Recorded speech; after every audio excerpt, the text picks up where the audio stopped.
News bulletin में आपका स्वागत है। आइए जानते हैं बिहार की 30 फटाफट बड़ी खबरों को।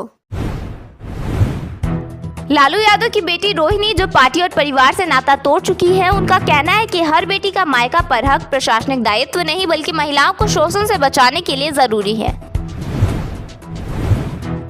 दरभंगा में एक गंभीर लापरवाही सामने आई, जहां 22 महिलाओं का ऑपरेशन करने के बाद उन्हें ठंड में फर्श पर सुला दिया गया। परिजनों ने स्वास्थ्य विभाग की हकीकत दिखाने की बात कही, जबकि पीएचसी प्रभारी ने सफाई देते हुए कहा कि उनके पास सिर्फ 10 बेड है। बिहार के फर्जी आईएएस गौरव कुमार, जिस पर 5 करोड़ की रिश्वत लेने का आरोप है, उसे गोरखपुर से गिरफ्तार कर लिया गया है।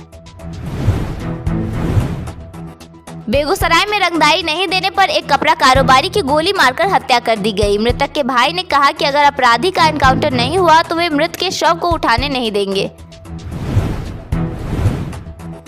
पटना के एक अस्पताल से महज 10 मिनट में बच्चा चोरी हो गया। आरोपी ने चॉकलेट का लालच देकर बच्चा ले लिया और इसमें महिला गार्ड ने उसका साथ दिया। बच्चे को 12 घंटे बाद बरामद किया गया।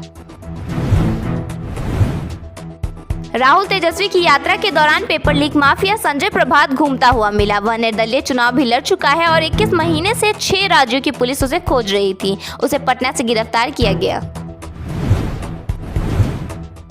पटना में बैंक कर्मी से 10 लाख की रंगदारी मांगने वाले अपराधी को पुलिस ने दौड़ा दौड़ा कर गोली मारी। उसका एक साथी फरार हो गया। यह 34 दिनों में चौथा एनकाउंटर है। हरियाणा से गर्लफ्रेंड अपने प्रेमी को खोजते हुए बिहार पहुंची। उसने आरोप लगाया कि बॉयफ्रेंड ने उसके पति को निजी पलों की तस्वीरें दिखाकर शादी तुड़वा दी और अब वह उसे रखने के लिए भी तैयार नहीं है।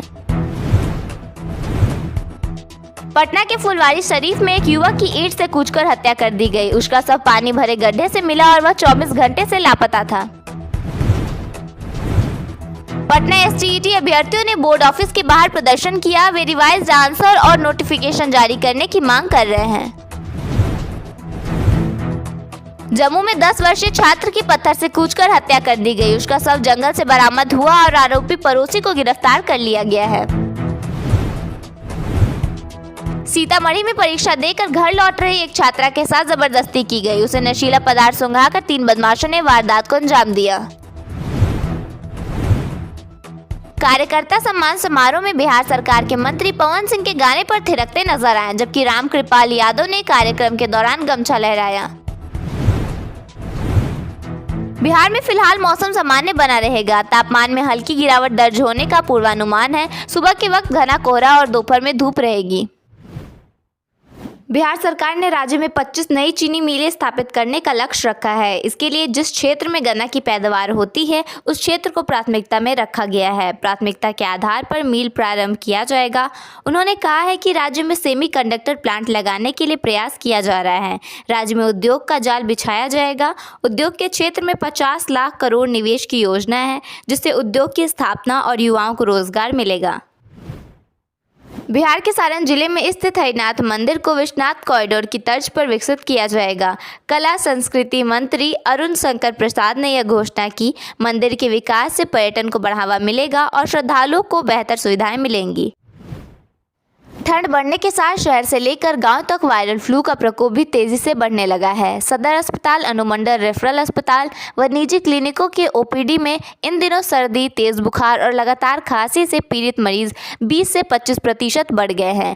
इस बार फ्लू में सामान्यतः बुखार उतरने के बाद भी 5 से 7 दिन तक खांसी बनी रह जाती है। Consultant physician doctor Pushkar Kumar Singh इस संबंध में कहते हैं कि मौसम में बदलाव के कारण बुखार, जुकाम, पेट दर्द जैसी बीमारियां सामने आ रही हैं। इनमें अधिकतर मरीज वायरल फ्लू के हैं। ठंड के मौसम में ज़रूरी न हो तो सूर्योदय के बाद ही निकले। हार्ट, शुगर व बीपी वाले मरीजों को ठंड में विशेष सावधानी बरतनी चाहिए। बीपी है तो इस मौसम में नियमित दवा लें। बिहार सरकार और एनएससी के बीच हुए समझौते से अब राज्य के युवाओं को फाइनेंस और शेयर मार्केट से जुड़े नए नए कौशल की ट्रेनिंग मिलेगी। मुख्यमंत्री नीतीश कुमार ने कहा है कि इससे बिहार की अर्थव्यवस्था को फायदा होगा और युवाओं के रोजगार के मौके बढ़ेंगे। कुल मिलाकर यह कदम स्किल डेवलपमेंट को और मजबूत करने के लिए उठाया गया है। ठंड को देखते हुए डीएम डॉक्टर त्यागराजन एसएम ने आदेश दिया है कि प्राइमरी से 8वीं तक सभी सरकारी और निजी स्कूल अब सुबह 8:30 बजे के बाद ही खुलेंगे और पढ़ाई शाम 4 बजे तक होगी। बच्चों को ठंड से बचाने के लिए यह व्यवस्था तुरंत लागू की गई है। यह नियम 18 दिसंबर तक प्रभावी रहेगा और सभी स्कूलों को समय बदलकर इसका पालन सुनिश्चित करने के निर्देश दिए गए हैं। बिहार विद्यालय परीक्षा समिति बीएससीबी ने डीएलएड संयुक्त प्रवेश परीक्षा 2026-28 का नोटिफिकेशन जारी कर दिया है। 11 दिसंबर से 24 दिसंबर तक ऑनलाइन आवेदन किए जा सकते हैं। 12वीं पास उम्मीदवार BSEBDELED.com पर आवेदन कर सकते हैं। यह कोर्स करने के बाद अभ्यर्थी कक्षा 1 से 8वीं तक के शिक्षक बन सकते हैं। परीक्षा में पर्याप्त रैंक के आधार पर कॉलेज मिलेगा। बिहार में नई सरकार ने सत्ता संभालते ही सड़क और बुनियादी ढांचे के विकास पर फोकस तेज कर दिया है। राज्य में स्वीकृत 5 एक्सप्रेसवे से लेकर गंगा पथ विस्तार और कई मेगा प्रोजेक्ट्स पर जल्द काम शुरू कराने की तैयारी है। सरकार का लक्ष्य है कि बेहतर कनेक्टिविटी के जरिए विकास की रफ्तार को नई दिशा दी जाए। बिहार सरकार ने सूदखोरी और अवैध वसूली करने वाले गुंडा बैंकों पर निर्णायक कार्रवाई का ऐलान किया है। उप मुख्यमंत्री सम्राट चौधरी ने कहा है कि राज्य में केवल आरबीआई अधिकृत बैंक ही चलेंगे और गुंडा बैंक की कोई जगह नहीं होगी। सरकार इस कानून व्यवस्था से जुड़ा गंभीर मुद्दा मानते हुए सख्त कार्रवाई की तैयारी में है। उप मुख्यमंत्री विजय कुमार सिन्हा ने कहा है कि राजस्व सेवाओं में देरी पर सख्त कार्रवाई होगी। पंचायत में अनुपस्थित रहने या फर्जी कागजों पर फाइल रोकने वाले कर्मचारियों पर तुरंत कार्रवाई के निर्देश दिए गए हैं। दाखिल खारिज और परिमार्जन की फाइलें तय समय पर निपटेंगी। बिना वजह फाइल रिजेक्ट या रोकना मान्य नहीं होगा और हर रिजेक्शन का लिखित कारण देना जरूरी होगा। सूबे में नई सरकार के गठन के बाद से ही शहरों में सरकारी जमीन पर अवैध कब्जा करने वाले लोगों के खिलाफ पटना से लेकर पूर्णिया तक, गोपालगंज से लेकर गया तक सरकारी कार्रवाई हो रही है। सरकार का बुलडोजर लगातार अवैध अतिक्रमणों को तोड़ रहा है। लगातार बढ़ते अतिक्रमण के कारण सड़कों की चौड़ाई कम हो गई है, जिससे बड़े वाहनों के आवागमन के दौरान पैदल चलने वाले लोगों को काफ़ी परेशानी का सामना करना पड़ रहा है। बिहार के रहने वाले एक फर्जी आईएएस अधिकारी की चौंकाने वाली ठगी का पर्दाफाश हुआ है। यूपी पुलिस ने गोरखपुर से उसे गिरफ्तार किया, जिसने रॉब, फर्जी दस्तावेज और एआई की मदद से 4 राज्यों में बड़ा नेटवर्क खड़ा कर रखा था। लड़कियों को प्रेम जाल में फंसाने से लेकर करोड़ों की ठगी तक उसकी करतूतों ने प्रशासन को भी हैरान कर दिया है।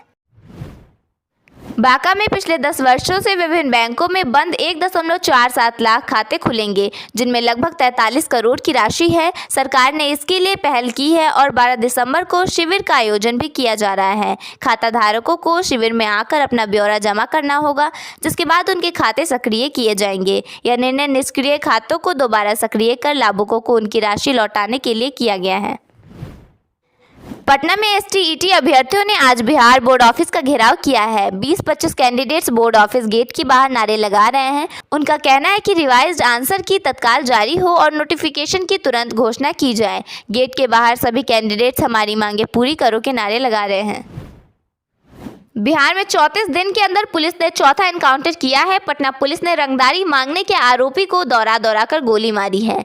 गोली पैर में लगी है, जबकि उसका एक साथी फरार हो गया। मुठभेड़ में घायल अपराधी ने कैनरा बैंक में काम करने वाले अनिरुद्ध कुमार सिंह से कॉल पर 10 लाख की रंगदारी मांगी थी। 30 नवंबर 2025 को रंगदारी मांगी गई थी।